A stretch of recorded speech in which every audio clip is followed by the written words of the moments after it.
अगर आपसे कोई जलता है तो उसे जलने दो, क्योंकि आपसे वो इसलिए जलता है क्योंकि आप में अच्छे गुण हैं। भारत के 28 राज्यों में उत्तराखंड के प्रमुख शहर हल्द्वानी इवनिंग न्यूज में आपका स्वागत।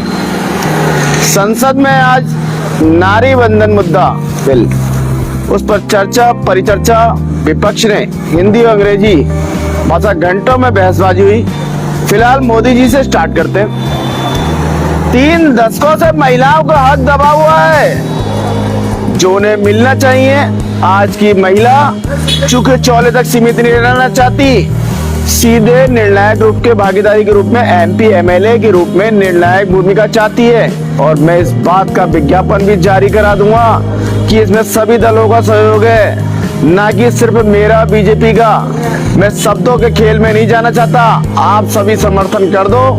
थोड़ा सख्त होते हुए उन्होंने चेतावनी के रूप में कहा 2024 में सभी लोग जीते, क्योंकि किसी भी दल ने नारी बंधन का कोई विरोध नहीं समर्थन किया। अगर आज आप लोग विरोध करोगे तो देख लो भैया, आज आप संसद में बैठे हो, अगली बार हो ना हो पता नहीं। इधर अखिलेश यादव ने कहा BJP महिला का शक्ति उपयोग नारी के रूप में न कर अगले सप्ताह होने वाले चुनाव में हासिल करने की नीयत से रख। यह अचानक 3 दिन का विशेष सत्र जो रखाया गया है, इनकी नीयत में खोट है। जी हाँ, अमित शाह ने कहा 130 करोड़ लोगों को मैनिपुलेट करना आसान नहीं है। अगर ऐसा होता तो हम सत्ता में आते ही नहीं। इधर प्रियंका गांधी ने संसद में नारी बंधन बिल पर कटाक्ष के रूप में कहा बार बार बहकाने वाले पुरुष को महिलाएं पहचान जाती हैं। इधर पश्चिम बंगाल की CM ममता ने कहा उनको नारी बंधन की जरूरत नहीं। हमारे यहाँ 37% MP MLA महिलाएं। उन्होंने कहा BJP लाख कोशिश कर ले, बंगाल में नहीं टिक सकती, इसलिए अनाप शनाप कोशिशें कर रहे हैं। लेकिन आज की महिला सब समझती है। फिलहाल अन्य खबरों पर बात कर लेते हैं। इधर हल्द्वानी के सुबानु हॉस्पिटल में हंगामा खड़ा हो गया। जब पता चला सैकड़ों लोग हॉस्पिटल में हंगामा कर रहे हैं, कारण पता किया तो पता चला अपनी आंख का ट्रीटमेंट कराना है युवक की कल रात डेथ हो गई। जब खबर संसार की टीम पूरा माजरा समझने गई तो जो मालिक है डॉक्टर बानू, उनका कोई फोन नंबर देने को राजी नहीं। फिलहाल स्टाफ ने हमारी टीम को पहचान लिया, पूरा माजरा विस्तार से बताया। उन्होंने बताया 10 दिन पहले राजपाल उम्र 38 साल नाम का व्यक्ति जो रामनगर से आया था, एक आंख में पस आ गया था, शायद उसका रेटिना फट गया था। कल फिर आया था दिखाने, देर रात अचानक पता नहीं क्या हुआ, उसकी तबीयत ज्यादा बिगड़ गई तो उन्होंने बताया हमने कृष्णा हॉस्पिटल से डॉक्टर को बुलाया। उसके बाद सुशीला तिवारी हॉस्पिटल भेज दिया गया। संभवतः उसको हार्ट अटैक आया हो, ऐसा कहा जा रहा है। फिलहाल उसका पोस्टमार्टम कराया जा रहा है, जिसकी रिपोर्ट में मामला क्लियर हो जाएगा। इस दौरान हॉस्पिटल में दर्जन भर पुलिस वाले हॉस्पिटल की सुरक्षा में तैनात देखे गए। दिन भर यह मामला चर्चाओं में रहा हल्द्वानी में। इधर कैबिनेट मंत्री केड़ा ने भीमताल विधानसभा क्षेत्र का दौरा कर सुनी ग्रामीणों की समस्या। जी हाँ, और उन्होंने चीजों को गंभीरता से बताया भी। राम सिंह केड़ा अभी मंत्री बने तो फिलहाल उन्होंने अधिकारियों को फोन किए और समस्याओं का समाधान के निर्देश दिए। इधर आबकारी विभाग हल्द्वानी द्वारा हल्द्वानी बाजार क्षेत्र का समस्त संदिग्ध स्थलों की जांच की गई। आबकारी विभाग की टीम द्वारा कुलियालपुर नवाबी रोड स्थित दुकान से तफ्तीश के दौरान अभियुक्त सुनील कुमार व अन्य स्थान लालडाट रोड से हेमा देवी के कब्जे से कुल 112 टेट्रापैक बरामद किए। इधर पहाड़ के जंगलों में आग लगने की शुरुआत हो चली है। अभी आपको बता रहा हूँ, देखिए सामने से दिख रहा है मुझे, यहाँ से आग लगी है। संसद में नारी शक्ति बंधन है तो मोदी जी को धन्यवाद करने के लिए बाइक रैली का आयोजन किया गया। उत्थान मंच हीरानगर से Kaladhungi road, Nainital road, Tikonia, MB महाविद्यालय होते जगदम्बा नगर से होकर BJP कार्यालय के पास समाप्ति।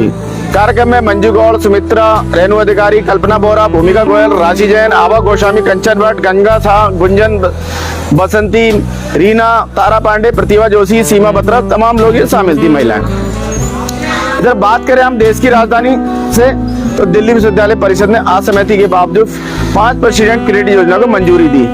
पिछले साल AC ने सिफारिश की थी कि यह समिति का गठन किया जाए ताकि यह जांच किया सके छात्र विश्वविद्यालय अनुदान आयोग के नियमों के अनुसार ऑनलाइन पाठ्यक्रमों के माध्यम से कार्यक्रम क्रेडिट का 5% तक कैसे क्रेडिट कर सकते हैं। जब दिल्ली उच्च न्यायालय में कोमा में पड़े सैनिकों के लिए IVF प्रक्रिया की अनुमति दे दी है। फिलहाल दिल्ली के मुख्यमंत्री रेखा गुप्ता ने कहा कि LPG की आपूर्ति पर्याप्त है। 540 से अधिक छापे मारे गए, 2047 सिलेंडर जब्त किए हैं। सपा के अखिलेश का कहना है कि जातिगत भेदभाव से बचने के लिए सरकार ने महिला आरक्षण विधेयक को जल्दीबाजी में पारित किया। सपा प्रमुख का आरोप है कि परिसीमन प्रक्रिया आगामी जनगणना में प्राप्त जातिगत आंकड़ों की अनदेखी करेगी और 2029 के आम चुनाव से पहले चुनावी क्षेत्र की चुनाव में हेरफेर को बढ़ावा देगी। इधर बात करें कर्नाटक की, तो मुस्लिम धर्मगुरुओं ने चेतावनी दी कि कांग्रेस के एक परिवार के खातिर कर्नाटक में अहिंसा समुदाय को नाराज करने के जोखिम उठा रही है। 14 अप्रैल को कर्नाटक सबसे गर्म स्थान कलबुर्गी जिले के औराद में मौसम का सबसे अधिक तापमान यानी 45 डिग्री सेल्सियस दर्ज किया गया। कर्नाटक कांग्रेस के विधायकों ने दिल्ली में रणदीप सिंह सुरजेवाला से मुलाकात की और मंत्रिमंडल में पद की मांग की। कुरनूल जिले के मंत्रालय के पास एक वाहन की ट्रक की टक्कर में चिकमंगलुरु से आए 8 तीर्थ यात्रियों की मौत हो गई और 12 लोग घायल हो गए। इधर Kantiveera Sangolli Rayanna urban cooperative society मामला, फिल्म निर्माता द्वारा ठगे गए लोगों को बैंकों से संबंधित दस्तावेज जमा करने को कहा गया। सक्षम प्राधिकार द्वारा जारी नोटिस के अनुसार जमाकर्ताओं को अपने धन वापसी के दावों की प्रक्रिया के लिए 10 प्रकार के दस्तावेज जमा करने होंगे। बात करें केरल की, तो चुनाव परिणामों से पहले केरल में कांग्रेस नेताओं की बहस तेज हो गई है। एक विवादित फेसबुक पोस्ट के माध्यम से सुधाकर ने केशु वेणुगोपाल का समर्थन किया। वहीं रमेश चेन्नीतला का कहना है कि पार्टी हाईकमांड अंतिम फैसला होगा। वहीं केपीसीसी अध्यक्ष सनी जोसेफ ने इस मामले में वरिष्ठ नेताओं को जल्दीबाजी नहीं करने की बात कही है। केरल विपक्ष का कहना है कि महिला आरक्षण विधेयक में परिसीमन संबंधी प्रावधान लोकतंत्र पर सीधे हमला है। केरल में विपक्षी नेताओं जिसमें कांग्रेस महासचिव केसी वेणुगोपाल, यूडीएफ सांसद एनके प्रेमचंद्र और सीपीआई नेता एनी राजा शामिल है। उनका कहना था कि महिलाओं के लिए आरक्षण के पक्ष में है, लेकिन परिसीमन प्रावधानों को इसके आवरण में लाने को स्वीकार नहीं करेंगे। लोकतंत्र विरोधी कदम, केरल के मुख्यमंत्री पी विजयन ने परिसीमन विधेयक वापस लेने की मांग की। पिनाराई का कहना है कि इस विधेयक की जातीय व्यवस्था को कमजोर करने की कोशिश होने की गंभीर आशंका है। तमिलनाडु से खबर आ रही है कि उम्मीदवारों के खिलाफ और 10,000 रुपए के टोकन बांटने की जलाई। एमके स्टालिन ने लोगों से घर घर सार्वजनिक स्थानों पर काले झंडे फहराने का आग्रह किया है। इधर मद्रास उच्च न्यायालय ने पावर सॉफ्ट से 1 करोड़ रुपए के हर्जाने की तमन्ना भाटी की याचिका खारिज कर दी। उन्होंने कंपनी पर समझौते की अवधि समाप्त होने के बाद भी उनकी लोकप्रियता का फायदा उठाने का आरोप लगाया, लेकिन वे इसे साबित करने में असफल नहीं। आंध्र प्रदेश से ये आ रही है खबर की पवन कल्याण ने महिलाओं के लिए 33% आरक्षण हेतु नारी शक्ति बंधन संशोधन विधेयक का स्वागत किया। पवन कल्याण ने लोकसभा में नारी शक्ति बंधन हेतु महिलाओं के लिए उन्होंने समर्थन किया, उनकी टीम ने भी समर्थन किया। इधर आंध्र प्रदेश के इंटरमीडिएट सप्लीमेंट्री परीक्षा का टाइम टेबल जारी, परीक्षाएं 21 मई से होंगी। आंध्र प्रदेश में अग्निशमन सेवा खतरनाक क्षेत्रों में आग बुझाने के लिए रोबोट और ड्रोन तैनात करेगी।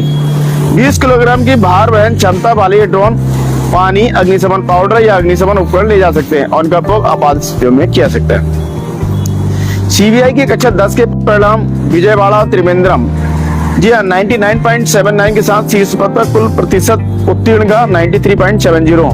बुधवार को घोषित सीबीएसई कक्षा 10 के बोर्ड परीक्षा परिणाम में त्रिवेंद्रम विजयवाड़ा एक बार फिर शीर्ष स्थान में उभरे हैं। दोनों क्षेत्रों में उत्तीर्ण प्रतिशत 99.79 रहा। इधर चंद्रबाबू नायडू ने पालनाडु में 62 ग्रामीण अन्न कैंटीन का उद्घाटन किया। आंध्र प्रदेश में कुल 270 आंध्र प्रदेश के मुख्यमंत्री एन चंद्रबाबू नायडू ने पालनाडु में 62 ग्रामीण अन्न कैंटीनों का उद्घाटन किया, जिसमें राज्य में कुल कैंटीनों की संख्या 270 हो गई है और 21 महीनों में सब्सिडी का खेल 243 करोड़ तक पहुंच गया है। इधर बात करें हम बिहार की, तो उत्साह के बीच बिहार के पहले भाजपा मुख्यमंत्री को कई महत्वपूर्ण चुनौतियों का सामना करना पड़ रहा है। सुप्रीम कोर्ट ने उत्तर प्रदेश के शैक्षणिक परिषदों में टेट्रा पैक शराब के खतरे को लेकर दायर याचिका पर विचार करने को कहा। भारत के मुख्य न्यायाधीश सूर्यकांत की अध्यक्षता वाली एक पीठ ने राज्य सरकार को पिछले वर्ष फरवरी में राज्य उत्पादन शुल्क नीति के तहत किए गए प्रशासनिक निर्णय को चुनौती देने वाली याचिका को स्वीकार करने का निर्देश दिया, जिसमें छोटे टेट्रा पैक में शराब के निर्माण, पैकेजिंग और बिक्री की अनुमति फिलहाल दी गई है। इलाहाबाद उच्च न्यायालय ने उत्तर प्रदेश के धर्मांतर विरोधी कानून के तहत फर्जी एफआईआर दर्ज किए जाने पर चिंता जताई। पीठ ने कहा उसने पुलिस और तीसरे पक्ष के शिकायतकर्ता द्वारा कानून के दुरुपयोग का एक चिंताजनक पैटर्न देखा है। उत्तर प्रदेश के बिजनौर में राष्ट्रविरोधी गतिविधियों के सिलसिले में 2 लोग गिरफ्तार, अलग अलग मामलों में विदेशी संबंधों की जांच जारी है। फिलहाल पंजाब से खबर ये आ रही है कि आईएसआई समर्थित आतंकी मॉडल का भंडाफोड़, एक व्यक्ति पर 4 ग्रेनेड के साथ गिरफ्तार। पंजाब पुलिस के डीसीपी ने कहा कि अमृतसर और मोहाली के राज्य विशेष अभियान प्रकोष्ठों के संयुक्त अभियान में 2 विदेशी पिस्टलें और गोला बारूद बरामद किए। पंजाब के फरीदकोट में तैनात महिला एएसआई को अपनी 5 वर्षीय पोती को बांधकर भीषण गर्मी में छोड़ने के आरोप में निलंबित कर दिया गया। जम्मू से उमर ने तिरंगे की धारियों वाली उद्घाटन रिबन काटने से इंकार कर दिया और आयोजकों ने इसे सम्मानपूर्वक रखने का अनुरोध किया। जम्मू कश्मीर पुलिस ने अनंतनाग में ड्रग रैकेट का भंडाफोड़ किया। 13 किलो से अधिक चरस के साथ 6 लोग गिरफ्तार किए गए। आशा है आपको खबरें अपडेट रख रही होंगी, चाय पर चर्चा के लिए मसाला प्रदान कर रही होंगी। अपने विचार और सुझाव साझा करें। कल से फिर नए विषय के साथ आपके समक्ष उपस्थित होंगे। इसी के साथ मैं मनोज आर्य, खबर संसार के लिए जय हिंद।